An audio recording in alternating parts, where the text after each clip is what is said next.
Let's start that again. Hello, I'm Coco Huff for CocoHuff.com, CocoHough. I'm so excited right now for a couple of reasons. I'm excited to cook with you. I'm excited that I can see myself live right there because this is the fourth time I'm restarting this video, but you don't know that because it didn't work the first 3 times. So I see it now. I'm so happy and I'm excited to cook with you. So let me just settle this situation so that I can see your comments as well. And then we're gonna get started. We have a lot to do. Okay, thank goodness. 4th time's a charm. I thought, how many times am I gonna redo the same thing in the same way and just keep hoping it works, but it actually did work this time. So that is good. And all right, so we're here to cook. I see there are a few of you. Hi, Stacy. Stacy's excited. Hi, David. I'm feeling really pumped tonight. I'm so excited to see you guys. So a bunch of stuff. We are making crepes tonight, and we're making a lot of them, I think. We're gonna make quite a few. So before I do that, let me say, first of all, I'm Coco Huff. I design kitchens and bathrooms. I've been doing that for, well, I never said bathrooms before because we're talking about food, but I mainly design kitchens, but I've been doing both of those things for 18, almost 19 years now. And all that time I've been exploring also my love of food, the New York food scene, just anything I could get my hands on in terms of cooking. And now for the past 6 months, almost 5 months, 6 months, I've been sharing that with you. So we talk about techniques, we talk about how to make classic recipes and how to break them down so they're a little bit easier. Hi Teresa, great to see you. I'm so glad you're here too. And okay, so if you have any questions as we go, that's what I was leading up to, about food, about any kind of food at all, really, about what we're doing tonight, about kitchens, anything you want to talk about, just chat me up while we're here. It makes it more fun for me, and that's why I'm here. So please do that. And if you have questions after the fact, you can always message me. A lot of people send me pictures of what they make during the week, and that always makes me happy too. So we are making crepes. Crepes are similar to a pancake. They're like a batter with eggs and flour and all that, but it's the French variation. And I actually have a new skill. Hi Kelly, I'm so happy to see you. I'm glad you're excited for this. I am also. I have a new skill on my technology thing now that I got it to actually work, which is that I can show you some pictures. So, you know, crepes are a classic French dish, and they are not just pancakes, they are filled with other fillings, usually. So I have some examples here from my travels, from my own cooking that I wanted to share with you. So this one, let's see, did it work? No, I can't really tell because there's a delay. In about 5 seconds, I'll know if it worked. This was the one I used in the promo. We usually make this at home, like a chocolate chip and banana and powdered sugar type thing. Wait, hang on. Oh, I don't even know yet if you can see it. Yes, David says it worked. Excellent, that's great news. We make this a lot at home, and I once posted this on Instagram. It was the first day of school, and I was like, this is our breakfast, but check back in a week and we'll be having cold cereal. You know, it's ambitious for a weekday breakfast, but not so bad, not so hard to do. And then in France, you see this a lot. You see it on like an afternoon menu with coffee. And last time we were in France with my kids, there was a street vendor, an adorable cart at Place de la Concorde selling crepes. And you don't see a lot of people walking with food in France. This was probably the first time I actually saw that. And this is my kids with their crepes. They had lemon and sugar, which we're going to do today, at Place de la Concorde. And it was just so charming and so delicious, you know, so simple. It's just the crepe batter, and then they squeeze some fresh lemon juice on it and some powdered sugar. So we're going to do that. And then this one, also in Paris, this is like a kid's dream. They give you, oh, everyone's saying it worked. That's so great. And it looks so good, right? And so cute. Thank you, Teresa. This was in 2016. They give you this huge crepe on a plate and a little pitcher of chocolate sauce. And like, how happy would you be with that? So, okay. let's get started. So you've seen some of the sweet varieties, and we're also going to do some savory varieties. But first we have to make the batter. So similar to a pancake batter, I have my blender here. Not similar to a pancake batter, just similar. We're going to put it in a blender, but the ingredients are similar to our regular American pancakes. So into the blender, I'm going to put 4 eggs, 1 1/3 cups of milk, a cup of flour, 3 tablespoons of melted butter, and a little pinch of salt.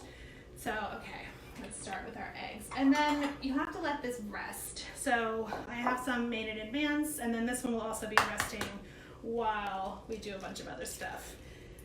So I crack my eggs into this bowl first, so that if any shell, I do them one at a time, the same way we've done with egg whites and other things on this live stream. So if the shell gets in there, it's not going in your blender and making a problem for you. It's easy. Speaking of which, I don't think that was shell. I almost just poured it in anyway. Check for shell before you pour it into the blender. That's the point of this. That's 3. I'm putting my shells into my compost over there. And 4 eggs. Whoops, that one barely made it. That one's mostly on my cutting board. All right, I'll scrape it up. Runaway. You got a runaway egg. Whoop. Oh boy, we'll get most of it. Okay, it's mostly there. 4 eggs. I also have a like an individual. This one makes 8 small crepes or 4 big ones. And then I have I make them individually to order a lot of times at home. So it's just 1 egg, 1/4 cup of flour, 1/4 cup of milk, tiny bit of butter. And that's just an easy way to manage it. Like you could just put any fillings you want in there for each kid or for yourself. So this is my flour. That's a cup of flour. Okay, 1 1/3 cups of milk. This is 2% milk, so it has a little bit of fat in it.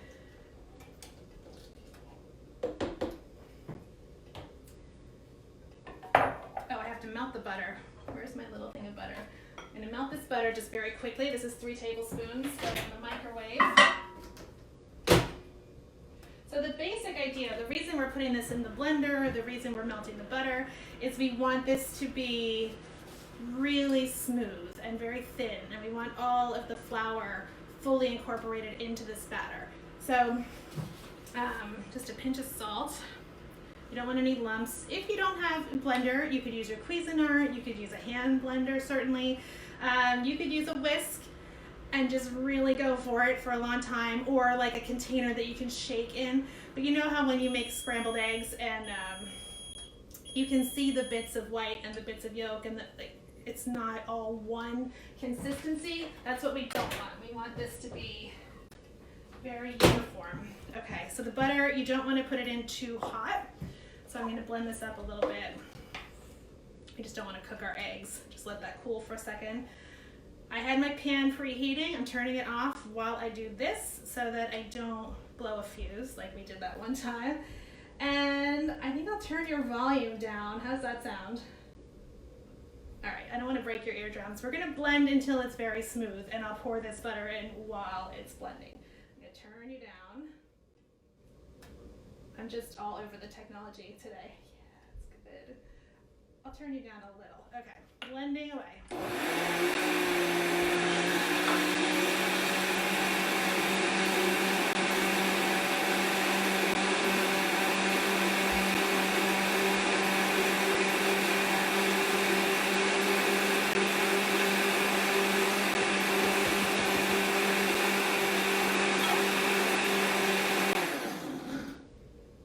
Okay, I'm going to scrape this down one time. I hope your eardrums are still okay. Scrape it down just to get there's some flour on the side. And I don't want any clumps of anything in there. I want smooth batter.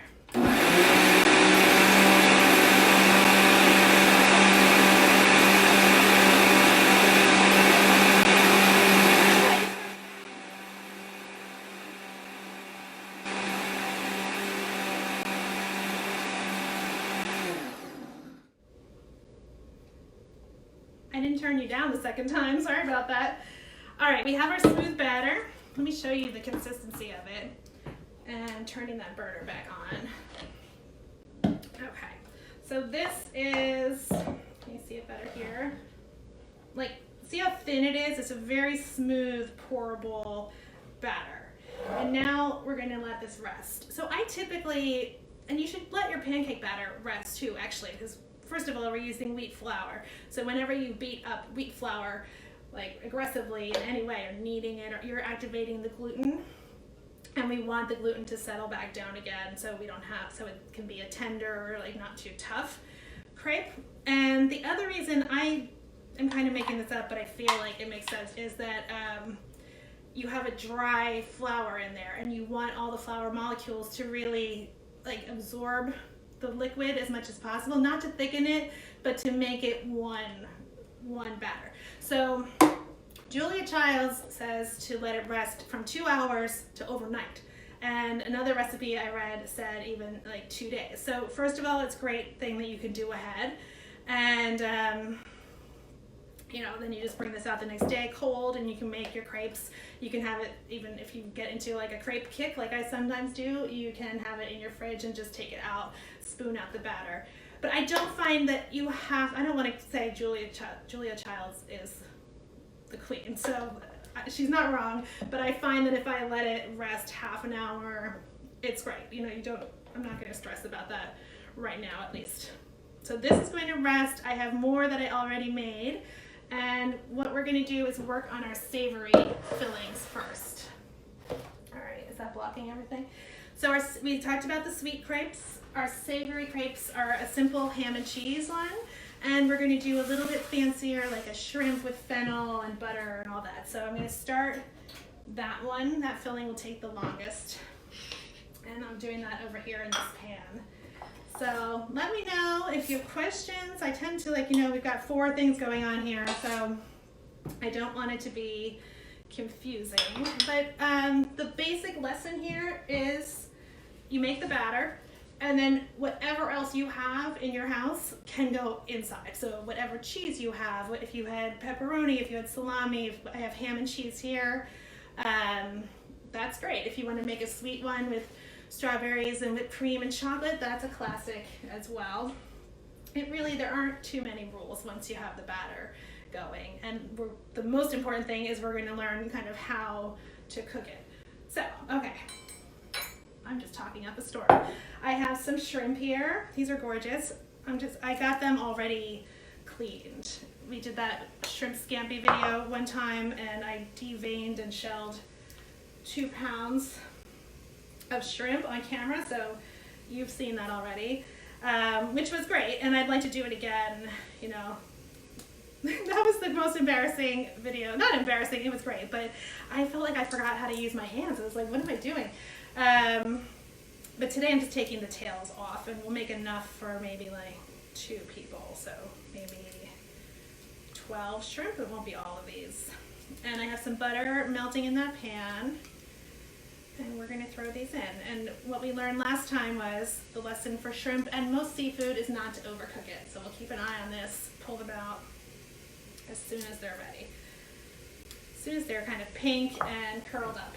So Teresa, you were the one who requested the shrimp scampi video. That feels like a long time ago, but it was also quite good, quite delicious. All right, melting some butter. You could do olive oil, you could do, we're doing a butter theme tonight though, everything will be butter. And let me get these shrimp in the pan. So the key to cooking anything in a pan is not to crowd them together, which would cause all the liquid to come out of them. This pan's not that hot, so that might still happen. I probably should have started it a little hotter. Okay, how many is that? 1, 2, 3, 4, 5. A couple more. Get that butter everywhere. Okay, that's probably enough for now. So our shrimp will cook quickly, and we're going to put in some fennel and shallots, a little cream, a little sherry. This is actually all the stuff from the other videos. So I have the fennel still from last week when we had moule frite. I have the sherry still from the French onion soup. So, I mean, I'm not afraid to say, I'm kind of making this one up, and so could you. If you like fennel, use fennel. If you have celery and some onions and whatever you have, use that. But I will write down what I did later. So I have this other half of this gorgeous fennel bowl. I'll save these fronds to put on top and make it look fancy. And I think I want fairly small pieces for this. So we already, no, actually we didn't. We did it last week on the other side. Cut like a wedge into the bottom to get this core out. Like that. Save those. I'm going to cut this in half. Whoops. We'll only use this half of a half. And just make a thin slice, holding my knuckles against the knife so I can control how thick they are.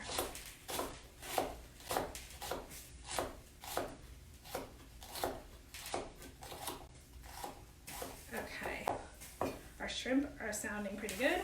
And now we're going to cut, let's look at our shrimp. They're not letting off their water, which is great. Not these two middle ones, maybe a little bit. But they're not curling yet either. So, well, they're curling a little. A couple more seconds on that side. There's still butter on my spatula. And then we'll flip them over. Okay, and we're going to cut up a shallot too. You know I love shallots. So let's just, this is a single one. Usually they have two bulbs inside that you would separate. This is just a tiny, it's kind of perfect for what we're doing. Single one. So I cut off the stem end, cut it through the root end, and then peel it. I think I won't dice it. I think I'll make another slivery slice like we did with the fennel. I've said this before, but always kind of think about the shapes of what you're cutting before you dive in, whether it's a stew or your crepes or you know, the mussels. Do you want everything to be in chunks? I'm doing a terrible job peeling this. I'm getting half the shallot. Okay. Whoops. Do you want everything in chunks? Do you want them in slivers? Like, what would feel best to you? So in this case, I feel like slivers inside the crepe would be preferable. What is going on here? There's more skin. Okay, success.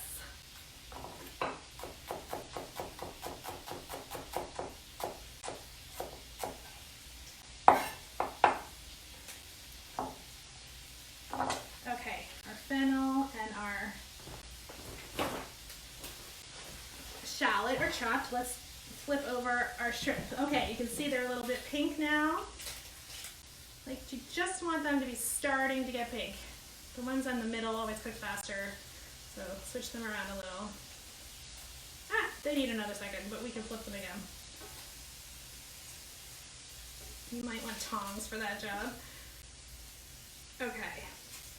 They're curled and they're getting pink, so we're in good shape. Okay.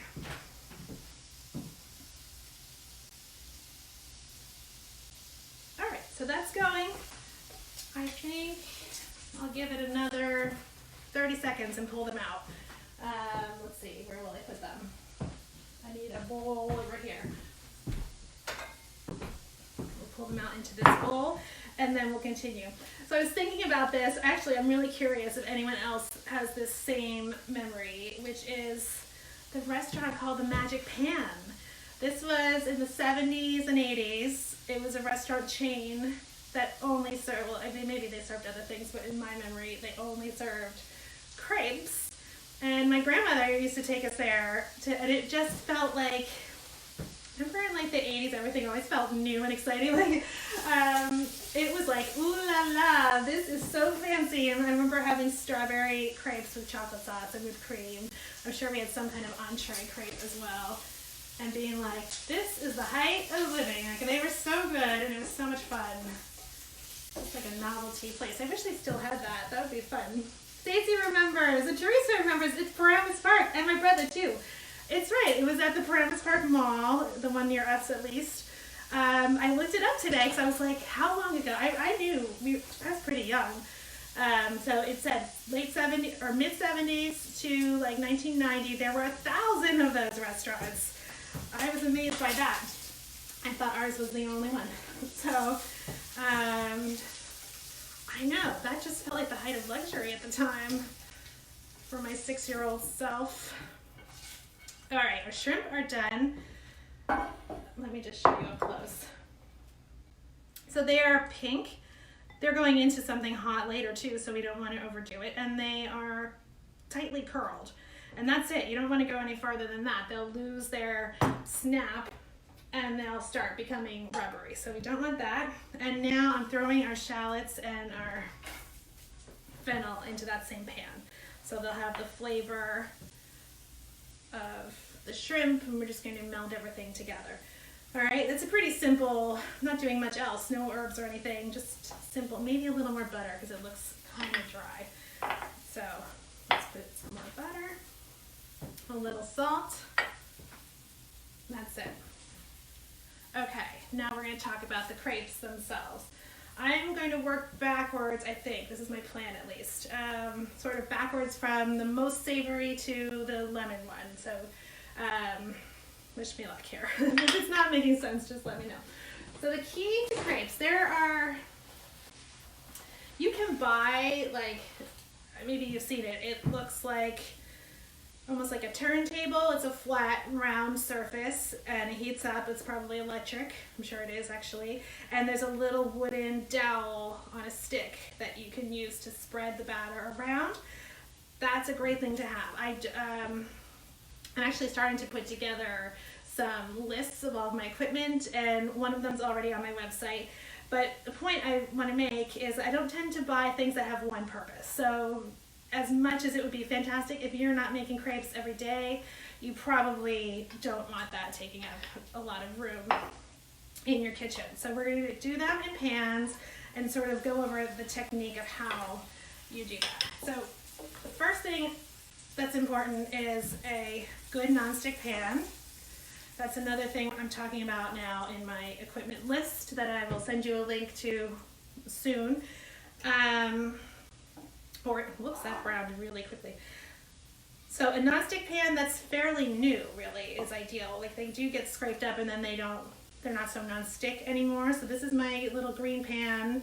That's the brand. And it has a very smooth surface still. So knock on wood, nothing's going to stick to it. That's the most important thing. And then I find that the second most critical thing is to bring it up to heat slowly and with a little bit of fat. So I added that butter kind of late, but I've already used it today as well. So that what I picture in my mind, similar to what you do when you're seasoning a cast iron pan, that the fat is kind of melting slowly into the surface of the pan, not just doing what I just did, which is like quickly cook it. I'm going to pour that out.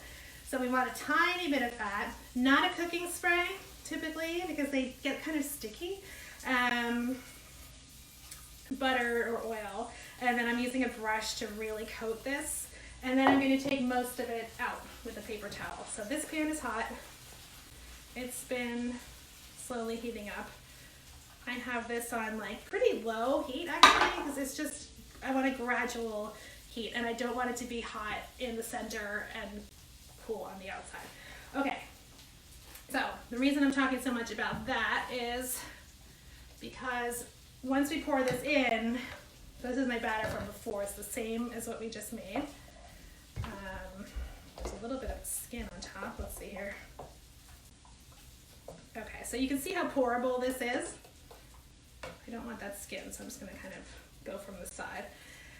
What we're gonna do is pour it into this hot pan, and then immediately as we're pouring, start moving your wrist like this to get the batter to go up the sides, about 3/4 of the way up the sides, and hopefully stick there, but not really stick there. So if the pan was too greased or not hot enough, the batter would just all keep sliding back into the middle.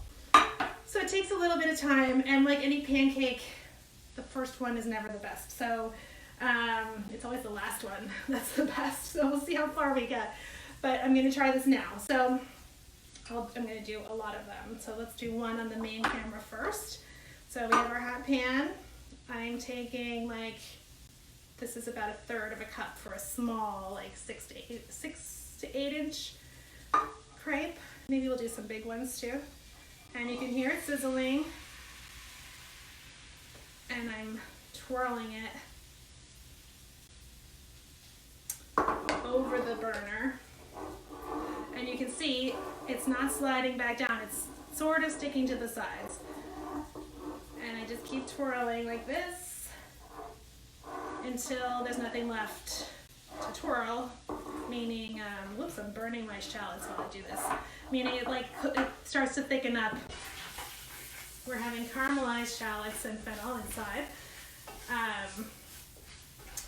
It starts to thicken up and doesn't twirl anymore. So that means you're done. Now you just let it sit over this like low-ish to medium heat until the edges start to look a little bit dry and maybe pull away from the pan. Okay, so we're almost there. This is also almost there. Okay, so you can see this. You don't want them to be too dry, and I think if you were using a actual crepe maker, you know, maybe it would unstick itself more easily. But this is how we do it with this. And you just want it to hold together when you take it off the pan. Where is my other, I want a thin-edged spatula actually, so I can get kind of into the edge without, I'm gonna have to get a different one. I lost it, hold on. Without ruining the edges. Where are you?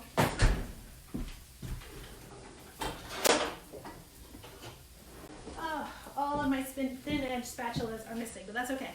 The reason I'm saying this is if this is sticking a little bit, you want to be able to start, oh, it's not sticking at all. You don't want to push this down and have a raggedy edge of the whole thing. So I think we're like, it's not sticking though, it's coming away. I tend to use my fingers at this point, which it's very hot. Okay, and we have our first crepe. So it has this line here. As you go, you'll kind of get the feeling of it, and I will get the feeling of it, to not create that line.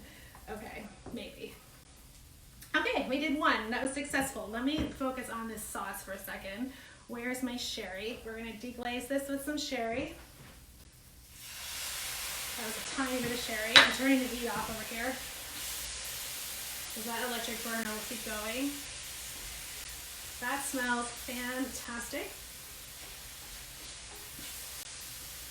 Okay. Might do a little bit more actually. That was like 2 tablespoons. Let's do another 2 tablespoons. Because there's still like, we want to deglaze a little bit more. So by deglazing, I mean we're going to scrape up all the bits from the shrimp from caramelizing these vegetables. And then cook this down a little bit so the alcohol cooks off and it has more of like a sauce consistency. Okay, how's everyone doing? This looks good, right? All right, so we'll make one more while that happens, and then we'll make, this will become our 2 shrimp crepes. All right, let's try this again over here. I'm gonna do it on this camera. About 1/3 of a cup. It's sizzling slightly. You don't want it to be like burning away. And then if there are any holes, kind of go over them and then keep going.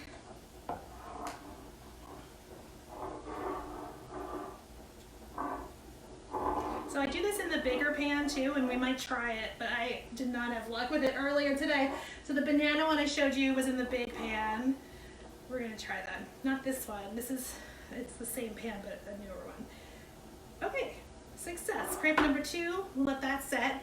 So the French are very particular about eggs. You don't want, if you're French, you don't want any browning on an omelet or a crepe or anything like that. You want it to be tender and not overcooked and not stiff and all that. So that's what we're going for here.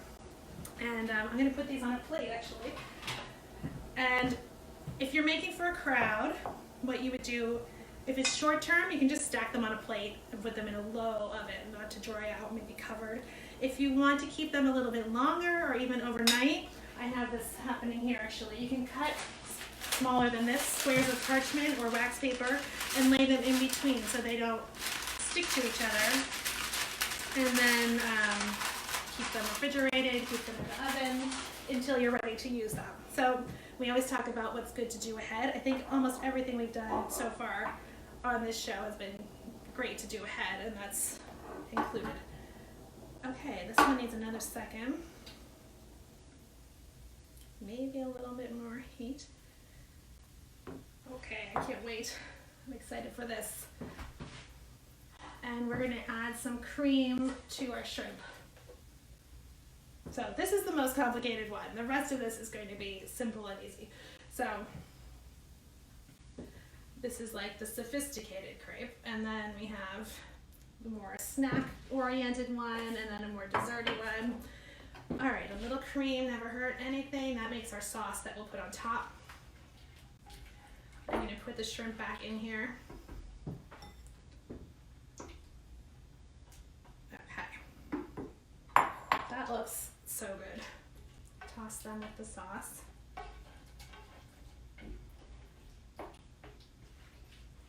This would be good on anything, actually. This would be great on some pasta, on some rice.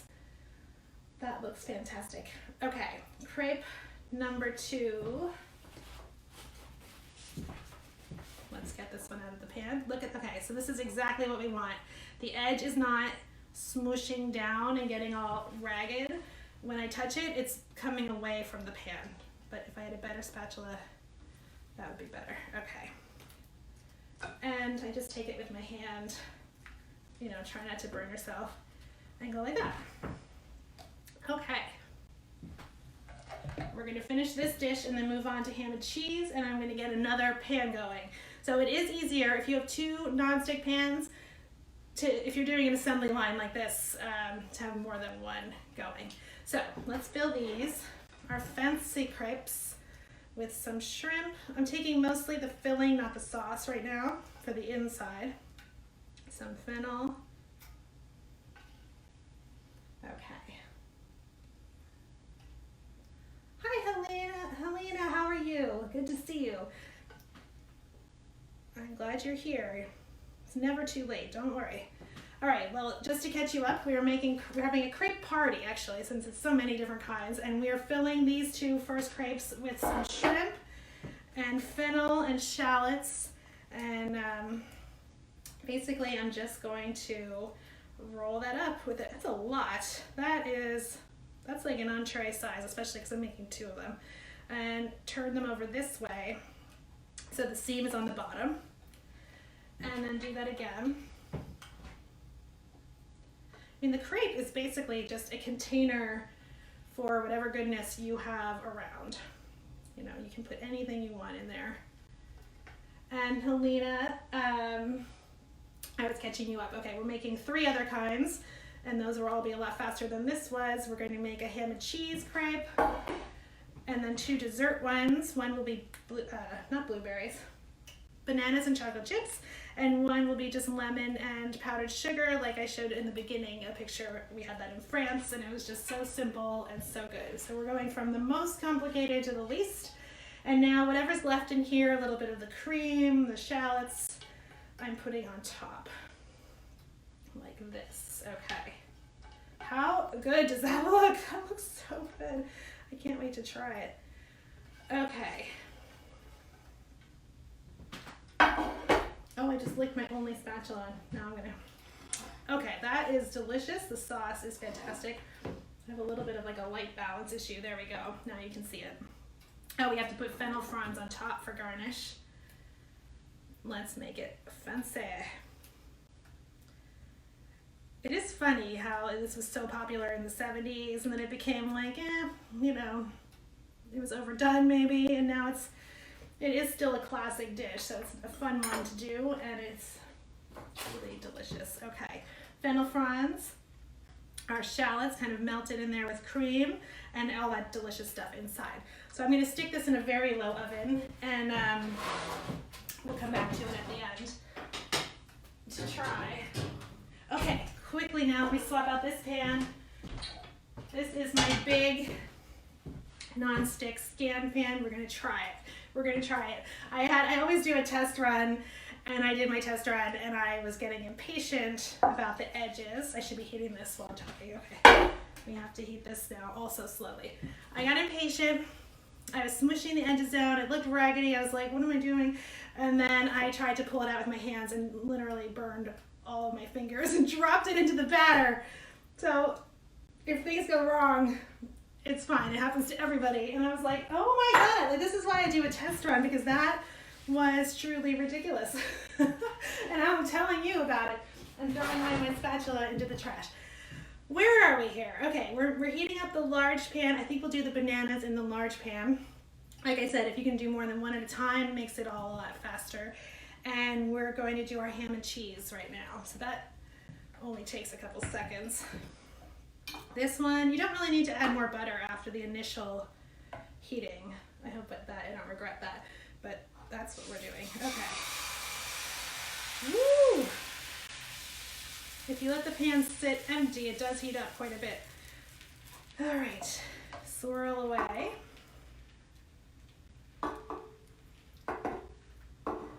And that's happening pretty quickly.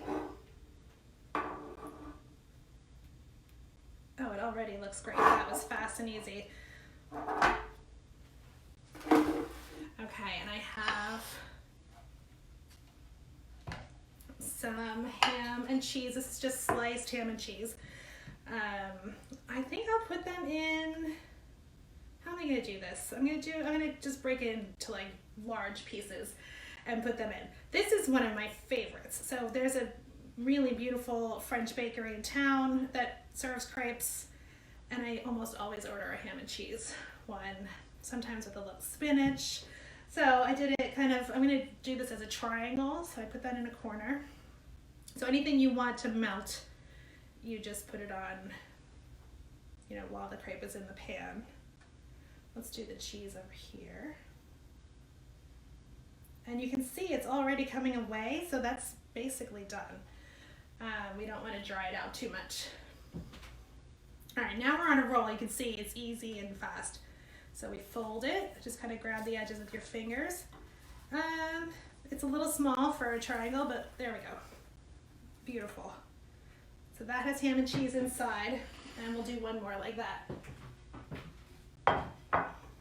And that's a great breakfast. If you just have this batter ready and, you know, a little bit of ham and cheese, that's easy thing to make for breakfast. And it's healthy because it has the eggs and, you know, all that in it. I also find that it works pretty well with a gluten-free flour. So I sometimes make it gluten-free for myself.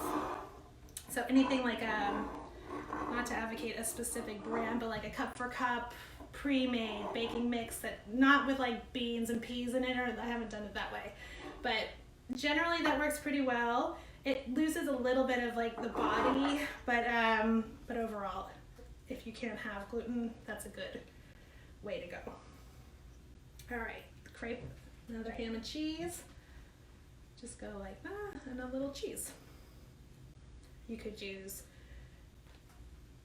shredded cheese. You could use some brie. Oh my God, that would be good. Maybe melt a little brie on top as well. All right, and just let it melt while the edges cook. And then we're gonna get on to dessert. That'll be good. Okay, if anyone has questions, let me know. Or if you have a favorite filling, let me know that too. All right, these are I'm pretty pleased. These are working really well. They're coming away from the sides. And there we go. I folded it in half. And I like my triangle to not be perfect, you know, just so you see that extra bit of an edge like that. Okay.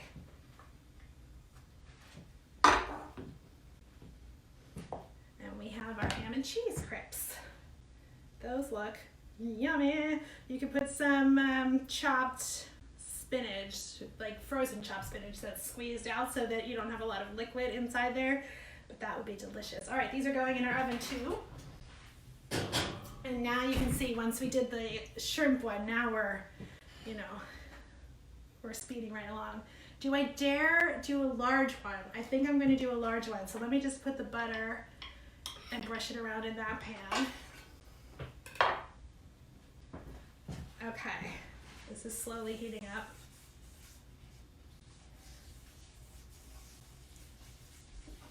This is going to, I'm taking a risk here.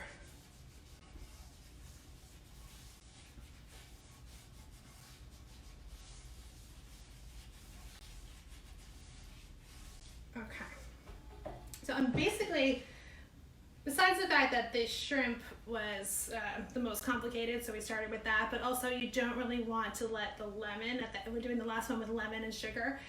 The lemon shouldn't sit too long, it will start to get a little bit bitter and the sugar will all dissolve. So that one you want fresh and ready at the last second. So David says Nutella is always good. It sounds great. Yeah, a Nutella crepe. And then you can like squeeze bottle some Nutella over the top and maybe a little bit of cream. Strawberries with that too. Kelly says there's a crepe restaurant in Princeton. Ooh, maybe we should go sometime. That sounds great. That sounds fantastic. I haven't been to a crepe restaurant in so long. I like going to a fondue restaurant too. We're gonna do that on here sometime also, make some fondue. Okay, this is heated up. Let's see. I hope I'm not pushing my luck. It feels pretty hot. And like I said, if it's not hot enough or if it's too much oil, it's all gonna slide down. So you want to just find that happy medium. So I'll wipe out a little bit of this butter that I just put everywhere and make it, this also helps make it very even. Turning this up a tiny bit. Okay. And then the big one takes twice as much batter. So, okay, count to 10 with me, just let it keep heating. Oh, Denise. Denise says ricotta cheese, oh this sounds good. Ricotta cheese mixed with vanilla and powdered sugar and any kind of fruit. So it's almost like a cannoli filling. That sounds really good. Oh, yum. Yeah, there are endless possibilities here. Good suggestion. I love that. I want to try that actually. Okay, we're going for it. Big pan, 2 scoops of batter. So that's 2/3 of a cup. My ladle, I guess, holds like half a cup. Okay. And that's 1. Oh, this is like trying to walk and chew gum. Okay, and 2. And I want to get it up the sides. Cover any holes by kind of going, trying to get it to go over them. Whee! Oh, is it working? Kind of. There's a hole there, but that's okay. Not as successful as the little one for a first attempt at least, but it's gonna work. I might put a tiny bit more. This is a big pan, just to get the edges and this hole and everything. All right, you don't want it to be thick though, that's the only issue. There we go, up the sides a little more, so it has nice edges. That looks crazy on camera. It doesn't, I just looked at it, it looks like a funnel cake.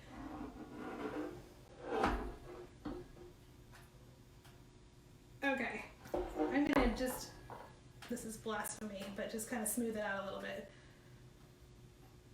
And we're good to go. All right, that's gonna be great.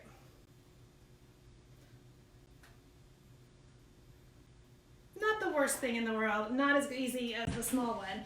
That one I've done more successfully in the past, but it takes some practice and it's going to be perfectly fine. So we're going to cut up, where is it? We're going to cut up a banana, get the chocolate chips going. I need to get a fresh cutting board. That was shrimp and shallots. I'm going to give it a flip actually. Okay. Banana, chocolate chips. And you really can't go wrong with that either. I love banana. I like peanut butter. We don't eat a lot of peanut butter because my daughter is allergic, but that would be good too. Fluffer nutter, you know, the American version of this. Let's see, just get a knife. Cut this up, little slices. Those are too little. Yeah, Europeans don't eat a lot of peanut butter. That's like an American thing. Alright, and the banana for me. And I'm putting some chips inside, so let's start sprinkling them around. And some banana inside. This was a last minute decision to do the big one. I hope it pays off. We're gonna find out. A few more chips. The picture had mini chips, and actually I realized kind of last minute, I don't have mini chips, but they do melt a little bit more easily. So that was like half a banana on the inside, maybe you'll do a little more. And like a tablespoon of chips, so I feel like it's not overly indulgent or sweet, but it tastes delicious. Okay, let's take a look at the edges.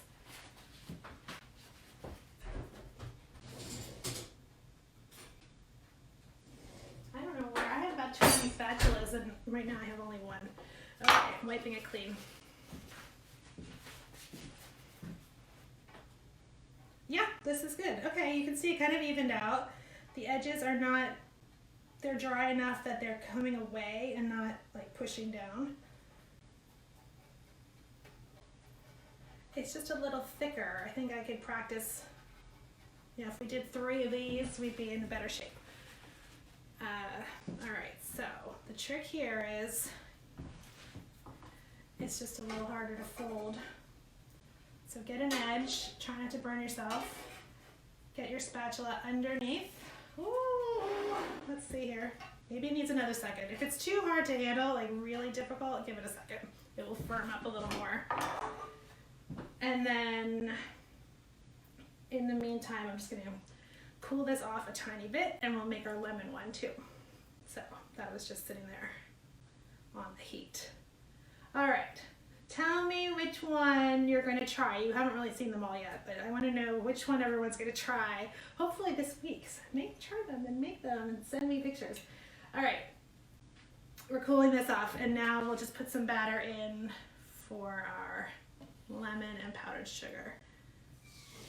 Okay, perfect temperature. The only part that usually sometimes can stick is the 2 rivets that hold the handle on. So you just, if you're aware of that, I go like right up to that point and then kind of push it off of there if it's sticking. Oh yeah, the more you do, the better they are. I also make omelets like this. So I like my omelets to be thin and larger as opposed to just in the bottom of the pan. It makes the edges nice, it makes them easier to roll. So even if it's not the batter, it's just eggs and some water or milk, you can do the same technique and it will make a nice presentation. Mia says, banana and Nutella is my favorite order from the crepe cart in Paris. Mia and I have been to Paris together. I think we were in Paris together only once and England together. And we just enjoyed all the food and the sights and the museums and everything. That sounds so good. Banana and Nutella. I know, we need to travel again soon. We all need to travel again soon. So this is just reminding me of some good trips. Okay, there we go. See, it went another like 30 seconds and now it's not so difficult to handle. So I'm folding this like that. And then I'm folding it again into a triangle. Whoa, right over the edge of the pan. That worked great. Okay, and we'll plate that up. And put some more chocolate chips and bananas on top. This is like an awesome breakfast for kids.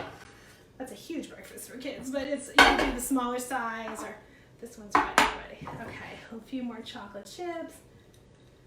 Helena says, banana and chocolate for my daughter's birthday tomorrow. That's great. That's a nice birthday breakfast. We always try to do a special birthday breakfast too. And then what else? I'm making her a banana cream pie instead of a birthday cake. Oh, that sounds good. Yum. That sounds awesome. All of it. I love a banana cream pie and a coconut cream pie. I love all kinds of pie. Oh, my daughter, you should see on my Instagram story, if you could take a look, she made the most beautiful apple tart where it looks like a rose and all the apple parts are standing up, and she made that last night. It was gorgeous, so beautiful.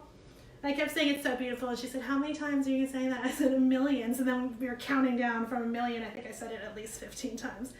Okay, so here is our bananas and chocolate chips. That could be easily Nutella. It could be peanut butter and bacon. Oh, we did actually have, there's a crepe store. We were at a lacrosse tournament in Pennsylvania. I forget the town, like near the casino area. And there's a restaurant called Full of Crepe. And we went there and had bacon. It was like the Elvis sandwich, like bacon, peanut butter, banana. I think that's it. Crepe, which was really good. That was good too. So I just gave them a little shout out. Sure they weren't expecting that if you're ever in Pennsylvania. Okay, I'm ignoring this. We're gonna make this one and one more.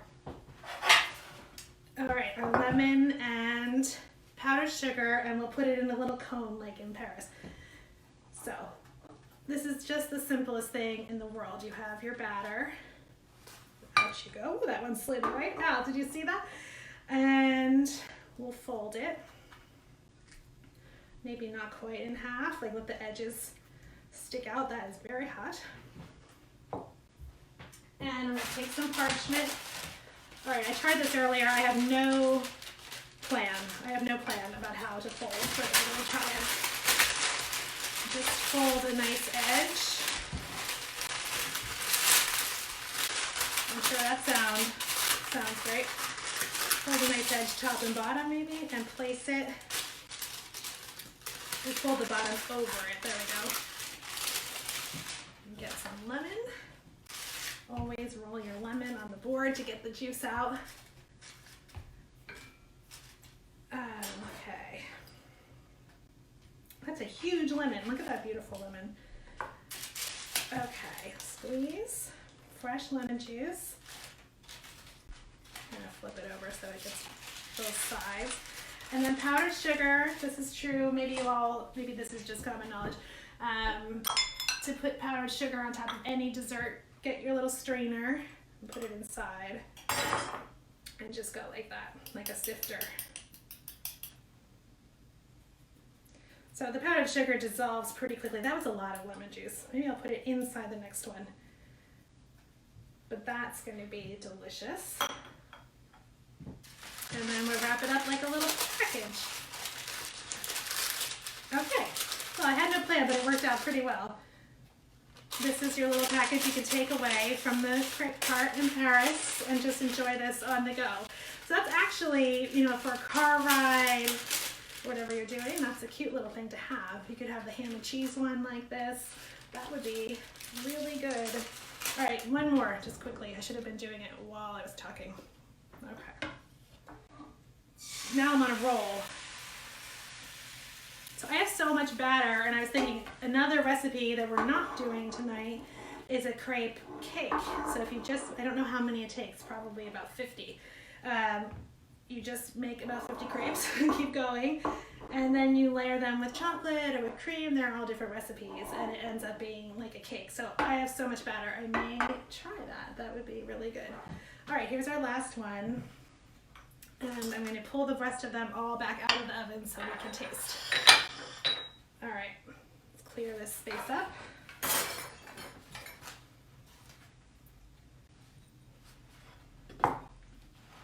Okay, this was exciting. This is also looks really good.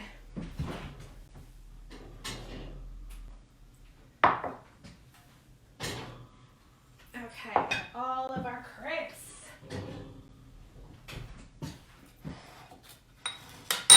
Whoops. Okay, look at this. So we have ham and cheese. You already know this. Banana and chocolate chip. Shrimp with fennel and shallots. And our lemon ones. We're going to add one more lemon one right now. Yeah, now it's going faster and more easily once you get on a roll. Don't you find, like anything's like that? Pancakes, waffles. After you do it for a bit, it somehow, the pan is more even. All right, I'm putting the lemon inside that one. I think that's a better call. Fold it. A little powdered sugar. That way the powdered sugar, there we go. There, the powdered sugar doesn't all dissolve. Little powdered sugar on our banana one. Okay, we did it. Success. I'm going to try all of them. I can't wait. Okay, knife and fork. I guess I should start with like dinner and move on to dessert. So shrimp. Oh, that looks so good. It smells really good. The sherry and seafood together. You could do this with lobster too. That would be a nice, like a Valentine's Day meal. I'm making a mess of it. Okay.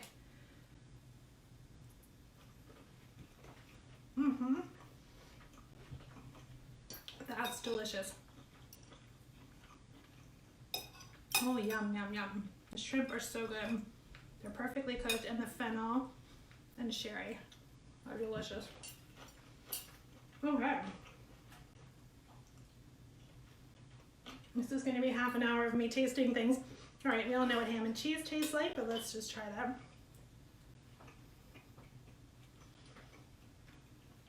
That's my favorite. I love ordering that every time. I always order that. It's so nice because it's very tender. Like this outside part is very tender. The ham and cheese, it makes like a little pocket. That's so good. All right, I need a new knife and fork now for our sweet stuff. Okay, bananas and chocolate chips. I mean, it goes without saying that that's going to be delicious.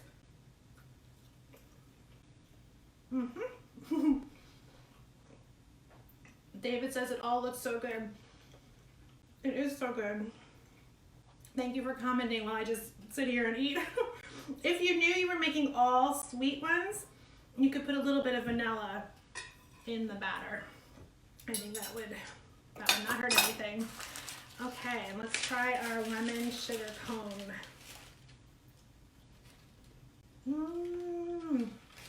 I love lemon. That's really good too. They're all very tender, which is nice. It's what you're looking for on your crepe. So you don't want them undercooked. They were stiff enough to get them out of the pan, but they're not overcooked and they're not, you know, like too brittle, I guess is the right word.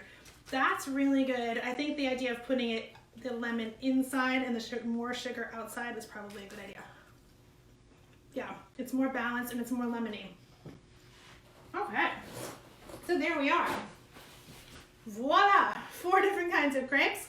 I think you've learned the basic batter and the technique for making it in a pan at home. So that's the most important thing. And then the rest of it is everything you like, whatever you have on hand, your favorite dishes. We have so many great ideas from all of you. I see some questions. Helena, can you make them at home and take them to a friend's house, warm in the oven? Yeah. Are you? She said, I get the feeling that you're asking what time we're going to be over with some crepes, even though you're in Kentucky. Yes, you can make them wherever you want and bring them to all of your friends. I highly recommend that. So you might actually have to do that. And, yeah, it's a great dish. I always, if you haven't gone anywhere with anyone in a year, but another kind of ski weekend, you could easily make this in your cabin or make ahead. And Helena, for sure, share with your friends. It's a great question. So I thank you all so much for being here.